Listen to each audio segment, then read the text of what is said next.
At least 25 Palestinians have died and hundreds have been injured during protests on the border between the Gaza Strip and Israel. Local officials say they were shot and killed by Israeli forces. They were protesting the opening of the United States' new embassy in Jerusalem, due to take place in an hour. President Trump's controversial decision to recognise Jerusalem as Israel's capital has angered Palestinians who seek part of the city as their own future capital. The move's also attracted international criticism. Our Middle East correspondent Yolan Nell reports. Another deadly day on the Gaza border with Israel. Palestinians confronting Israeli soldiers who say they opened fire to stop anyone crossing the perimeter fence. Some protesters here are calling for a march to Jerusalem.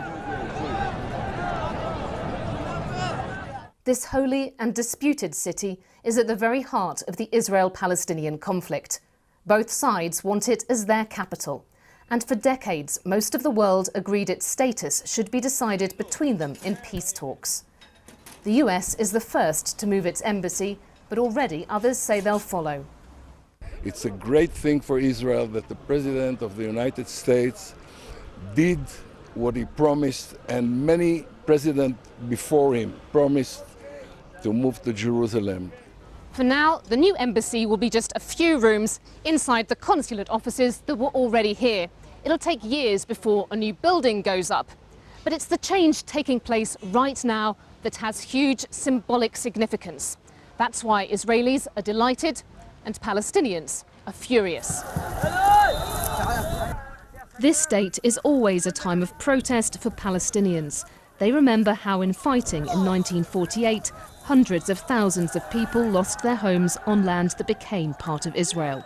This year's demonstrations are also aimed at Washington. It will be for the embassy. Gaza will rise up along with the West Bank. Everyone, the children, the boys, the women, no one will stay home. Already, President Trump's daughter and son-in-law have arrived in Israel for the embassy opening.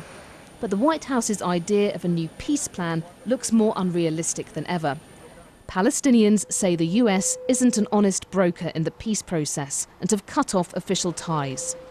Along with the big celebrations here, there are rising tensions. Well, in a moment we'll speak to Tom Bateman, who's in Jerusalem. But first, let's turn back to Yolan. She's in Ramallah in the West Bank. A serious escalation of events now.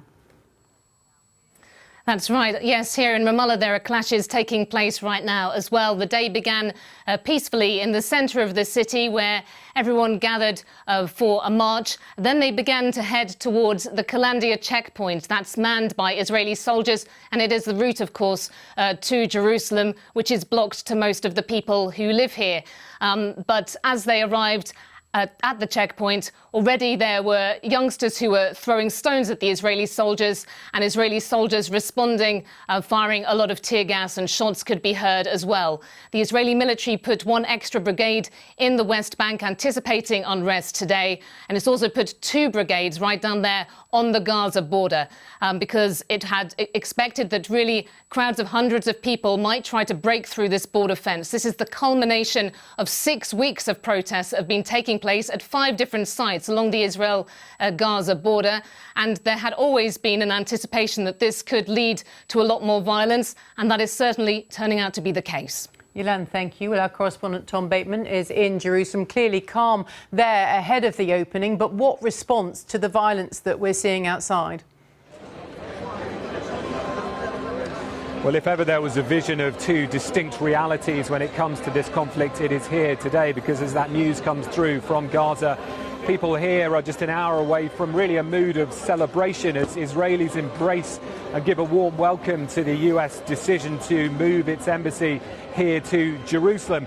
Now, we got a bit of a clue over the weekend as to the US motivations in terms of President Trump's recognition of Jerusalem as Israel's capital, when the US ambassador to Israel, David Friedman, said that what part of this move was intended to do was to remove leverage from the Palestinians when it comes to negotiations. He said that the president had felt that the Palestinians had had for too long an effective veto over the official recognition of Israel's capital, as far as the Americans are concerned, being here in Jerusalem. But it continues to be vehemently opposed by the Palestinians, not just in those protests, but also in terms of international diplomacy. There's been a complete breakdown between the internationally recognized Palestinian leadership and the US administration. And one senior Palestinian official has accused the US of being complicit in international law violations and accused President Trump of spreading anarchy.